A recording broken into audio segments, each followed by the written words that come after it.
শুভেচ্ছা সবাইকে। আমি বাবু এবং আপনাদের স্বাগতম জানাচ্ছি আমার নতুন মোটোব্লগ সিরিজে। আজকের পর্বটি বিশেষ করে ডিজাইন করা হয়েছে নতুন বাইকারদের জন্য, যারা নিরাপদে রাইডিংয়ের গুরুত্ব ও অভিজ্ঞতা অর্জনে আগ্রহী। আজ আমাদের যাত্রা গাজীপুরের হোতাপাড়া থেকে শুরু হয়ে শেষ হবে শালনার একটু সামনে, অর্থাৎ কৃষি বিশ্ববিদ্যালয়ের আগ পর্যন্ত। এই রুটে আমরা যেমন রাইডিংয়ের আনন্দ উপভোগ করব, তেমনি পথের প্রতিটি ধাপে আলোচনা করব নিরাপদ বাইক চালানোর অপরিহার্য কিছু কৌশল। যে কোনো রাইডের আগে প্রস্তুতি অত্যন্ত গুরুত্বপূর্ণ। প্রথমে নিশ্চিত করুন আপনার ব্যক্তিগত সুরক্ষা সরঞ্জামগুলো। একটি আইএসআই বা dot certificate helmet, riding gloves, jacket, উপযুক্ত জুতা অপরিহার্য। এরপর আপনার বাইকের প্রে রাইড চেক সম্পূর্ণ করুন। টায়ারের সঠিক বায়ুচাপ, কার্যকরী ব্রেক সিস্টেম, হেডলাইট, টেল লাইট, ইন্ডিকেটর লাইটের কার্যকারিতা এবং তেল ও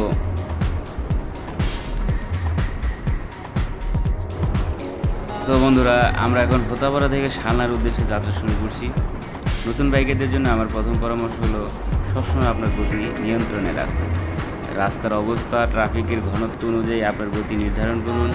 সড়কের আপনার অবস্থান খুবই গুরুত্বপূর্ণ। চেষ্টা করুন লেনের মাঝামাঝি থাকতে, যাতে আপনার চারপাশে অন্য যানবাহনের জন্য পর্যাপ্ত জায়গা থাকে এবং আপনি ভালোভাবে দৃশ্যমান হন। বাঁক নেওয়ার সময় গতি কমান, বাঁকের দিকে তাকান, ধীরে ধীরে অ্যাক্সিলারেটর করুন। আশেপাশে পরিবেশ সম্পর্কে সচেতন থাকুন। বাইক চালানোর সময় অত্যন্ত জরুরি আপনার আয়নায় নজর, আয়না গ্লাস যেটাই বলি না কেন, নজর রাখুন। অপ্রত্যাশিত কোনো পরিস্থিতির জন্য সর্বদা প্রস্তুত থাকুন।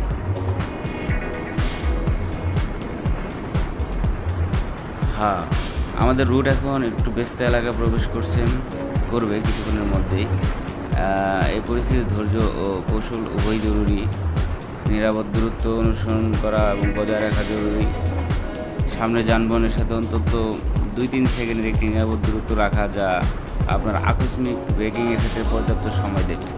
লেন পরিবর্তন করার আগে সর্বদা ইন্ডিকেটর ব্যবহার, আপনার ব্লাইন্ড স্পট পরীক্ষা করে নিন। কখনও হুট করে লেন পরিবর্তন করবেন না। অন্য বাইকারদের আপনার অভিপ্রায় সম্পর্কে অবহিত রাখা, দুর্ঘটনার ঝুঁকি কমানো। ট্রাফিকের মধ্যে হঠাৎ করে কোনো পথচারী বা সাইকেল সামনে চলে আসতে পারে, তাই সবসময় সতর্ক থাকা এবং দ্রুত প্রতিক্রিয়া জানানোর জন্য প্রস্তুত থাকুন। বিশেষ করে মুরব্বী, কুকুর, মহিলা এগুলা থেকে এবং বাচ্চা এগুলা থেকে সবসময় সতর্ক থাকুন। আমি আগে ব্লগগুলোতে বারবার বলছি, এই জায়গাটা আমার মন কেড়ে নেয়।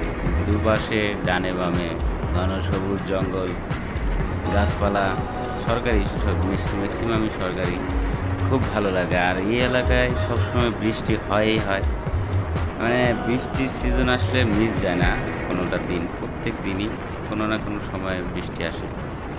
আমার বাম পাশে হলো বাংলাদেশের জাতীয় উদ্যান, সবচেয়ে বড়। অ্যাকচুয়ালি নামটা কি জানো, জাতীয় উদ্যান হিসাবে চিনি, সবচেয়ে বড় এখানে বন। আর ডান পাশে কয়েকটা হোটেল তৈরি হয়েছে, মানসম্মত হাইওয়ে হোটেল, খুব ভালো। এই জায়গাটায় যে ডান পাশে কিছু ফুল দেখতে পাওয়া যাচ্ছে, যে এই ফুলগুলো ড্রোন শ্যুটের মাধ্যমে নিলে এত সুন্দর লাগে, যা বলায় ভাষায় প্রকাশ করা যায় না। খুবই সুন্দর লাগে এই ফুলগুলো ড্রোন শ্যুট নিলে। দুই সবুজের মাঝখান দিয়ে একটা নদীর মতো রোড চলে গিয়েছে, তার মাঝে আবার চার মাছ বরাবর চিরে ফেলেছে যেন ফুলের সমারোহ। খুবই ভালো লাগে এই অংশটা। আমার বারবার আমি এই অংশটাতে ভিডিও করি। এই অংশটা দিয়ে যখন যাই আমার মন কেড়ে নেয়। আর বিশেষ করে এই বৃষ্টি বাদলার দিনে সবুজে সমারোহ, গাছপালাগুলো নতুন নতুন পাতা চকমকে খুব সুন্দর সবুজ ঝমকালো একটা রূপ তৈরি করে, অসাধারণ দেখতে। এই যে পার হয়ে গেলাম সেই জাতীয় উদ্যানের গেট। সামনে আরেকটা শেখ রাসেল অভয়ারণ্য এই টাইপের কিছু একটা দেওয়া ছিল বোর্ডে, এখন আর নাই।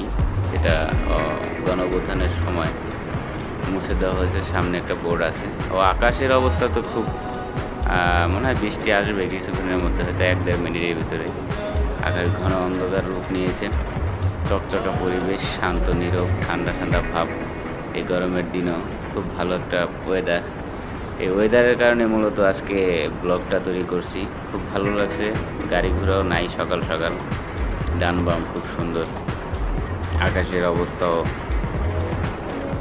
খুব কিছুক্ষণের মধ্যে যেন বৃষ্টি ঝরা পড়ে শুরু করবে।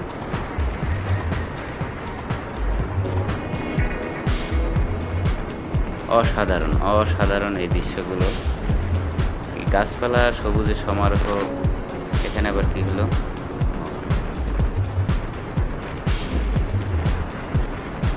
কি বলবো আসলে, একই কথা বারবার বলার ক্ষেত্রে না বলাই ভালো। আমি উপভোগ করি, আপনারাও উপভোগ করুন, দেখুন, দেখতে থাকুন। মাঝখান দিয়ে যে সড়ক বিভাগ খুব সুন্দর একটা কাজ করছে, বিভিন্ন জাতের ফুলের গাছ, বড় বড় গাছ লাগানো আছে। নামগুলো আমি সব জানি না যদিও।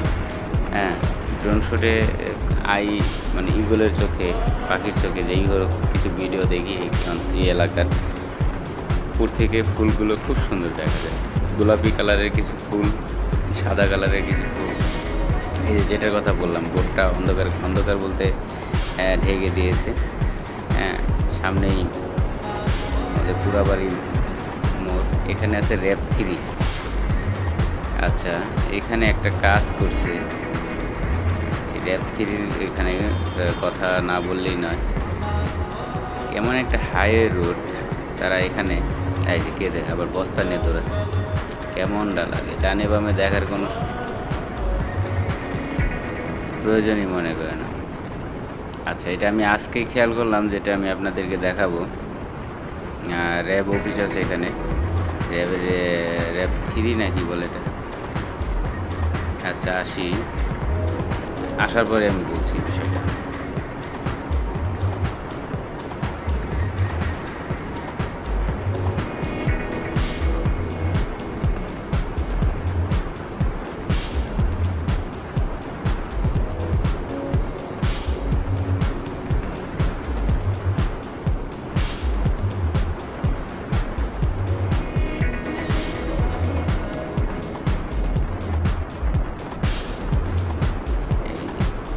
এই যে আমার ভ্যান একবার ঢুকে আবার বেড়ায়, আমাদের সাহসের তারিফ করতে হবে।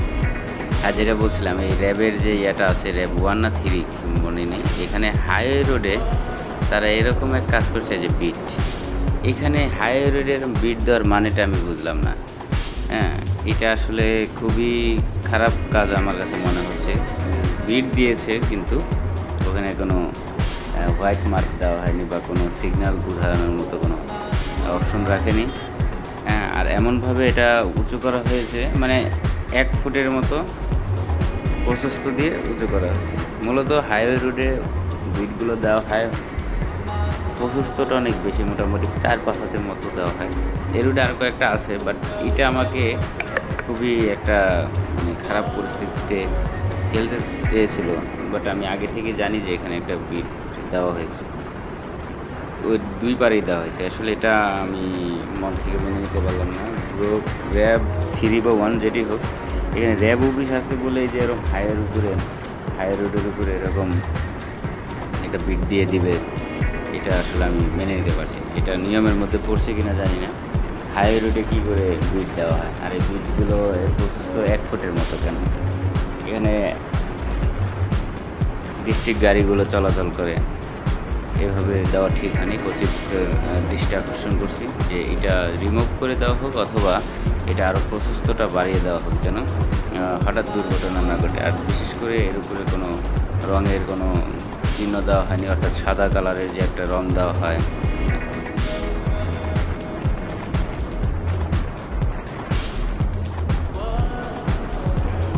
আজকের ব্লগটি কেমন লাগলো তা কমেন্ট করে জানাতে ভুলবেন না। আপনার প্রশ্ন মতামত থাকলে অবশ্যই জানান।